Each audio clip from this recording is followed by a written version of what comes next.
et avoir suffisamment d'espace autour de vous là, pour faire un cercle.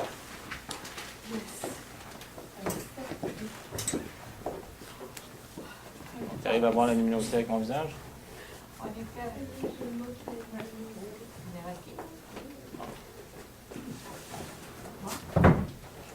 OK. Alors, ce que je vais vous inviter à faire, c'est, vous allez, voir, mettons, un point en face de vous. Donc, vous identifiez un point en face de vous. Donc, c'est votre point de référence. OK? Et si vous n'en avez pas, tournez un petit peu jusqu'à temps que vous en trouvez un. Si vous en avez un, gardez-le. Et ce que vous allez faire, vous allez mettre le bras devant vous. Donc là, tu m'as aligné, hein? OK, parfait. Et vous allez simplement tourner, puis voir jusqu'où vous allez. Là, vous voyez où est-ce que vous vous rendez. Puis après ça, vous revenez tranquillement. Vous revenez tranquillement. Parfait. Maintenant, ce que vous allez faire, on va faire l'exercice, et cette fois-ci, vous allez garder les yeux fermés. OK? Donc, commencez par fermer les yeux. Mettez le bras devant vous. Et cette fois-ci, imaginez, là pour l'instant, on ne fait pas de mouvement, que vous tournez. Le même mouvement que vous voyez tout à l'heure, mais là, vous tournez. Et que là, vous allez même passer par le point où tout à l'heure, vous étiez en train de tourner, puis que ça continue à tourner, jusqu'à temps que vous arriviez progressivement en avant. Vous avez fait un 360. Imaginez-vous ça. Prenez le temps de vous imaginer ça. Prenez le temps, tranquillement. Ça tourne.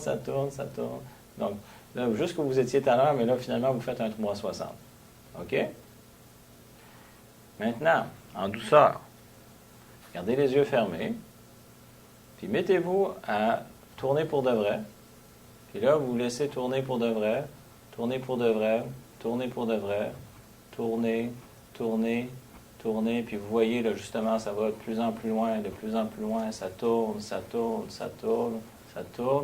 Puis non. Puis quand vous avez, puis là, à un moment donné, oups, puis là, ouvrez les yeux, puis regardez où est-ce que vous êtes rendu. Wow.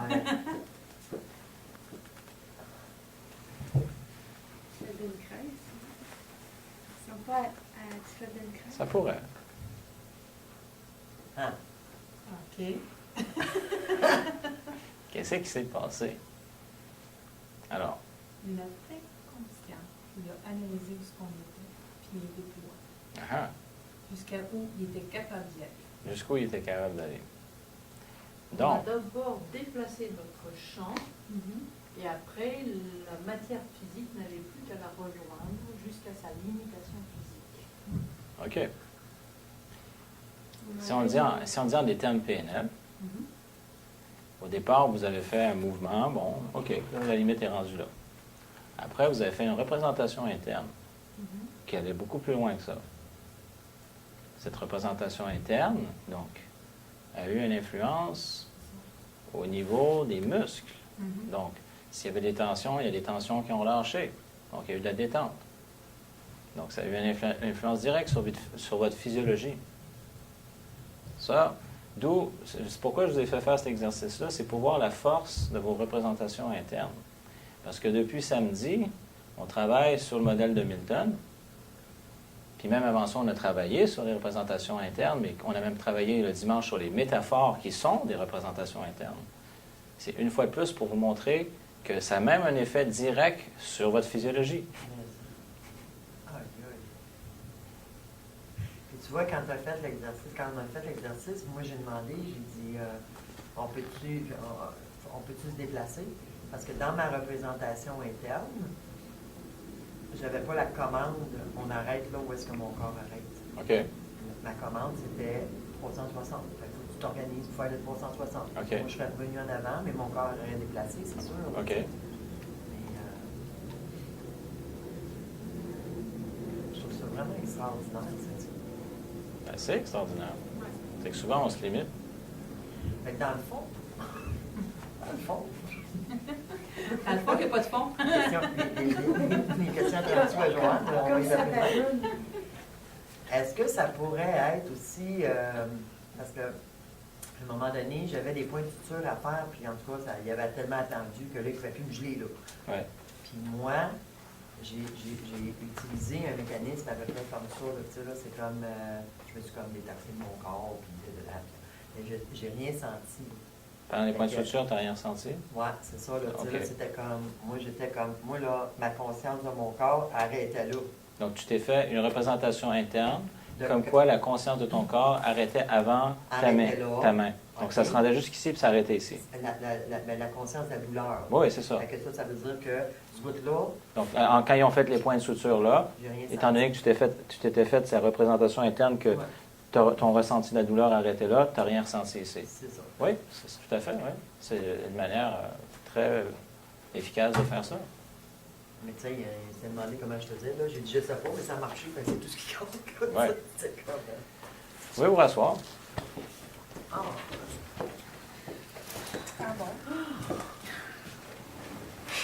Des possibilités? Ben oui, il y a des possibilités.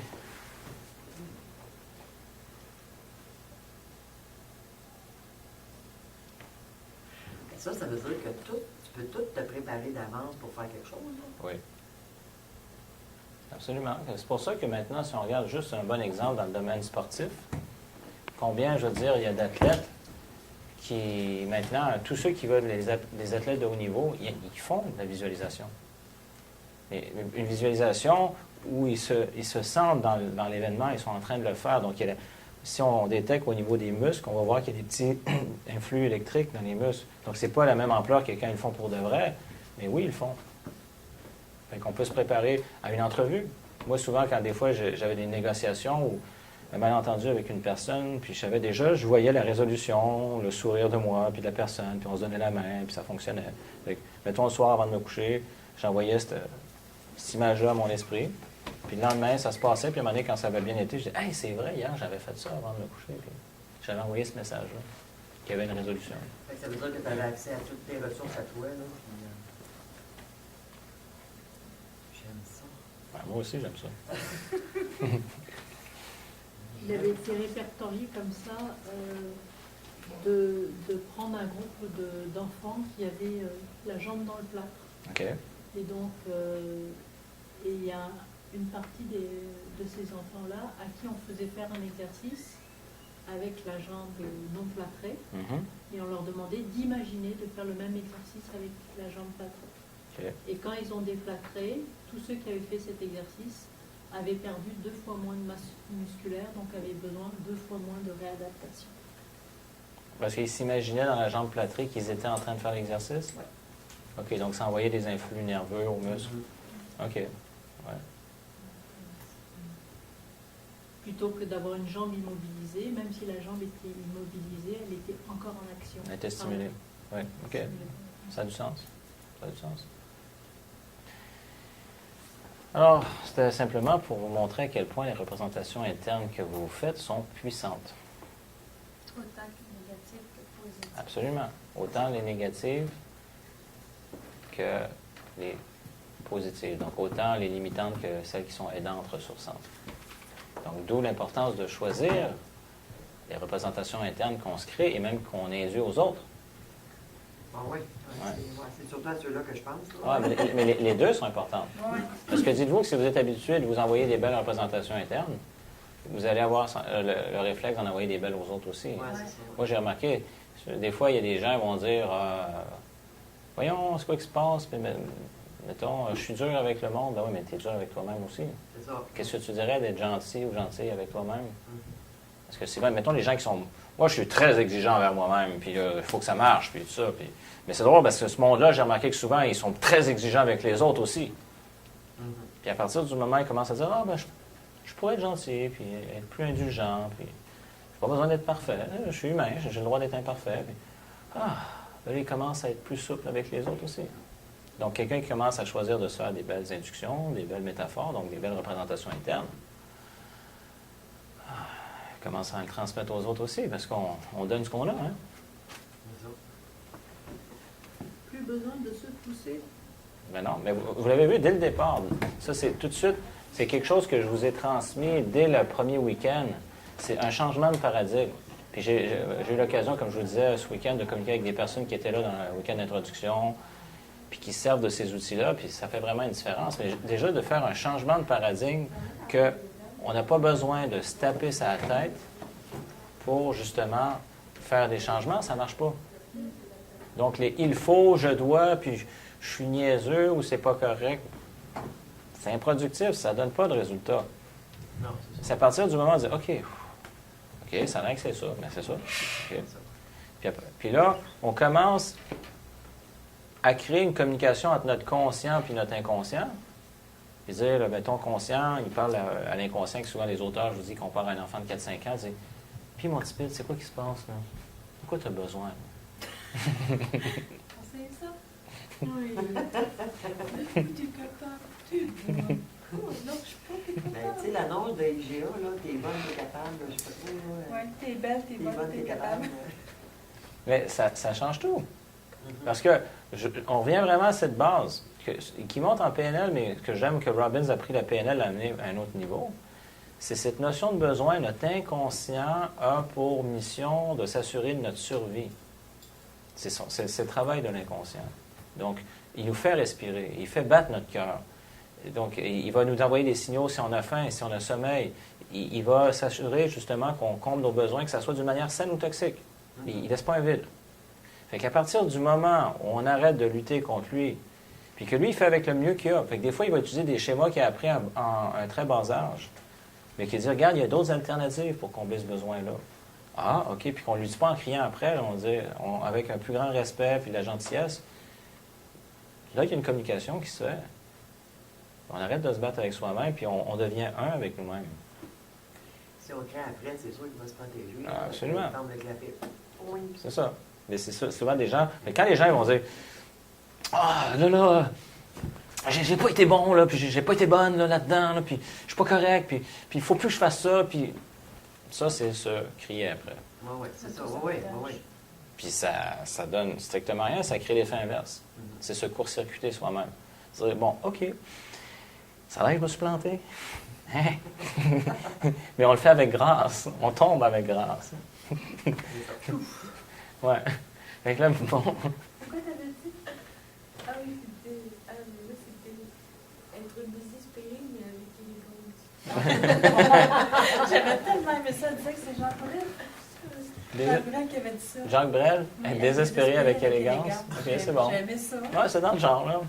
Mais sans tomber dans le désespoir, mais dire, on pourrait dire, si on utilise, mettons, le mot échouer, parce qu'on a vu, c'est le sens qu'on donne, mais mettons, échouer avec grâce. C'est comme, OK, je me suis planté. Mais je continue. Puis je suis bon avec moi-même. Et ça fait toute la différence.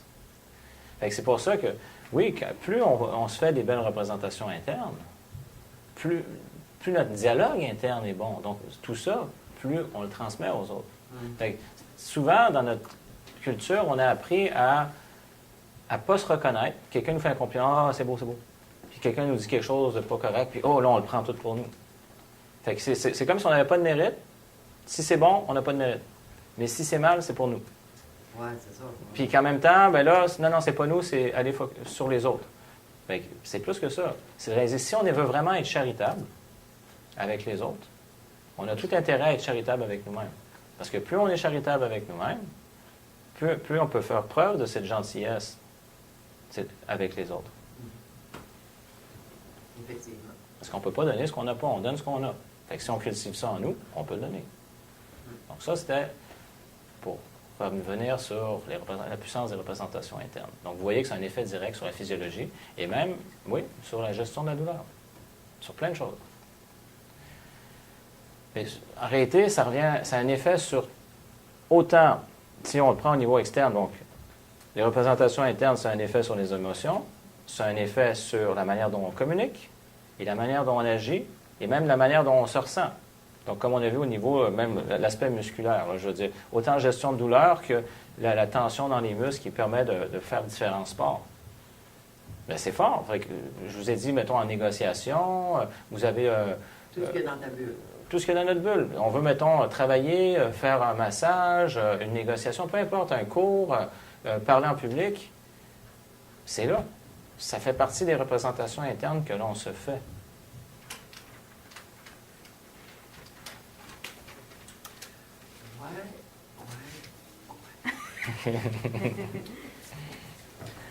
Amenez-en les projets. Alors maintenant, on va continuer avec le modèle de Milton. Cette fois-ci, je vais prendre 2 personnes avec moi parce qu'on va faire une surprise aux 2 autres. Donc, on va aller se parler dans le couloir. Et puis, après ça, on va faire l'exercice. Après, j'expliquerai à la caméra qu'est-ce qu'on a fait. Fait que, est-ce que vous voulez tous les 2 venir avec moi? Et vous le ferez aux 2 autres? OK.